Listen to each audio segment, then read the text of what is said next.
Hello everyone, it's me again, Burntam, DIY TV, panibagong araw at panibagong vlog na naman mga ka-DIY. Sa araw na to may gagawin ulit tayo dito sa TRY 200cc natin. Gagawin natin, magdadagdag tayo ng fork oil dito. Kasi napansin ko, pagka long ride na tayo, medyo pagka nagpreno tayo sa harapan, medyo nagsasag siya. Hindi siya, may delay siya ng konti.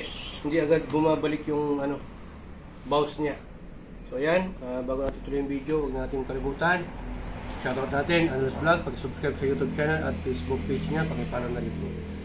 Shoutout din natin pala si Aling Charles White Salt Potato. Ayan, pakisubscribe at follow nila rin yung Facebook page niya. Shoutout din natin si Boss Lodi Maverick Dirt Bike Shop dyan sa may Mindanao at si Boss Richard Bardoles. Ayan, huwag natin kalimutan. Shoutout din natin Marcos Carwas dyan sa may Bawang La Union at syempre Darwin Poscablo. Shoutout din natin si Boss Joseph de Guzman ng BGS Auto Service, Bernadel Paragas, ayan, at syempre si Ferdinand Paragas. So ayan, dito na tayo. Ito pala yung gagamitin natin mga tools mga ka-DIY. Magbabagkasin natin dito, size 36mm yan. At dito naman, magamit tayo ng allen wrench. Ayan, kasi para matanggal natin yung allen bolt, naka-riser na tayo eh. Ayan. So pagtanggal natin to, ito, gigilid lang natin ng ganyan. So watch and learn. Ayan. Tanggalin muna natin to para mabaklas natin to. Kasi kung yung katala sana, yung krisin, kahit di mo natanggalin to. Kaya lang sakit kasi yung gagamitin natin mga ka-DIY. Wala kasi tayo nung malaking krisin. Ayan, malapit na ho natin matanggal tong natin, riser natin. Dito. Yun. So ganyan, pag naluwagan na natin yan mga ka-DIY. Angat lang natin to. So, ganyan lang diskarte niyan. Lagyan mo ng ganyan. Dapat mahaba to. Kung meron yung, kung maliit yung sa inyo, lagyan nyo lang tubo para magpersa kayo. Ikutin mo lang ganyan.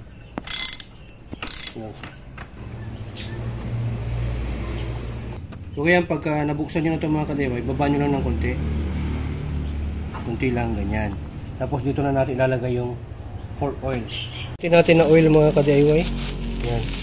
Maglalagay lang tayo ng mga 50 ml or 100 ml per fork. Ayan, 200 ml po kasi ito, platinum brand. Oracle Petroleum. Branded po ito mga ka-DIY, pang enduro po talaga. Yan. Premium motorcycle fork oil, guaranteed for protection. Anti-foaming. Yan. Yan yung niya, viscosity niya. So ito 200 ml to, pwedeng tig 100 ml or pwedeng tig 50 ml lang po. Pero lalagay ko tig 100 ml na lang. Tara. Yan, gagamit po tayo ng syringe para makita natin dito na 100 ml. Yan. Tapos ilalagay natin dito. Shot natin dito pag ganyan. So ito, ingat lang po kayo pagka nagtatanggal kayo ito mga ka-DIY kasi baka biglang bumagsak ito. Ito, hinawakan namin pa isa-isa natin ng 100 ml.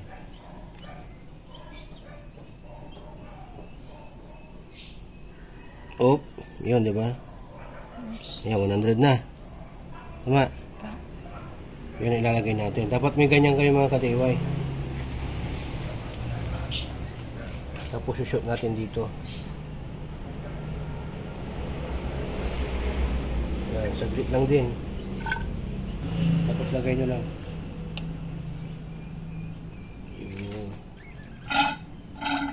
Yung parang lock nya para may lagay mo dito. Ingat lang kayo, baka maipit kayo. Tapos pag ilalagay nyo, angat mo lang yan. Punasan nyo. Ito, hindi ko pa nirebuild to mga ka-DIY Kalawang no? Kalawang na isa. Nagpo-foaming kasi siya. Ayan mga ka-DIY, gagamitan po natin ang jack para umangat po ito. Kasi hindi mo talaga mabuhat yan kasi bumaba ito. Kailangan may jack kayo, saka nakaabang na ganito. Dahan-dahan yan. Hanggang yan. Tataas.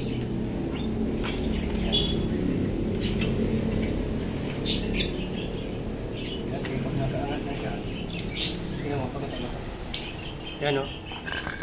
Pumantay na siya dito. Hihigpitan na natin.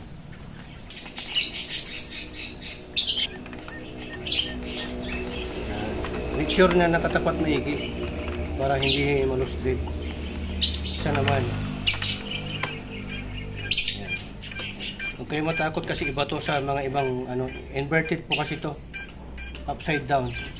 Yung ibang ano, yung mga scooter, yung mga underbone, pagka binuksan mo yan, parang puputok. Yan, binaba natin, okay na. Okay. Babalik na natin itong manibela dito. Higpitan muna natin ito na may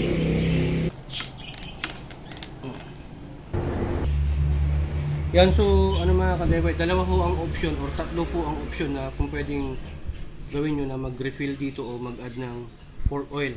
Ang una, yung iba ang ginagawa nila, nilalagyan nila to, pinapabutasan nila sa machine shop, nilalagyan nila yung pito, yung parang ganito, lagay ng hangin.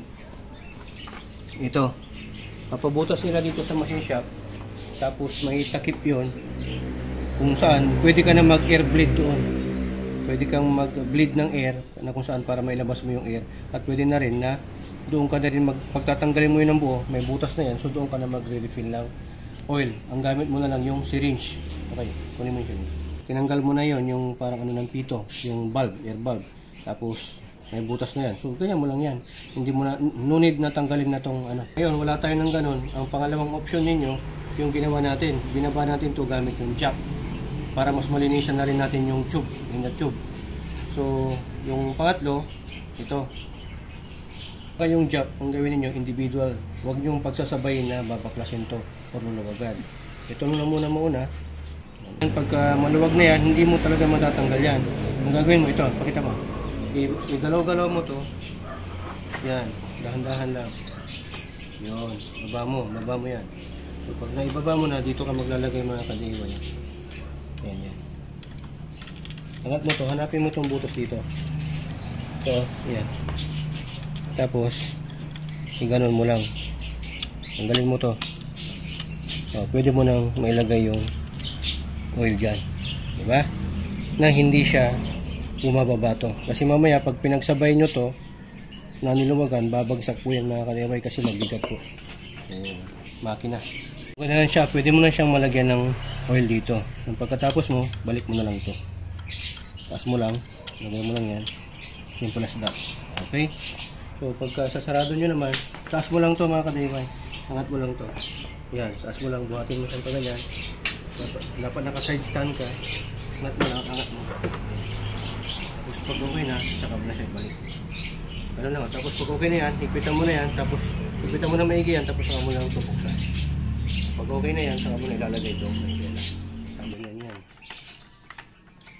Sabi yung mga gamit natin pang barko. Sponsored yan. Sponsored by BGF Auto Service. Yan. Okay. Yan, next thing na gagawin natin dito mga ka-DIY. Yan, lapat na lang natin to. Make sure na tama ho yung lapat nito kasi may dapat naka-centralize to.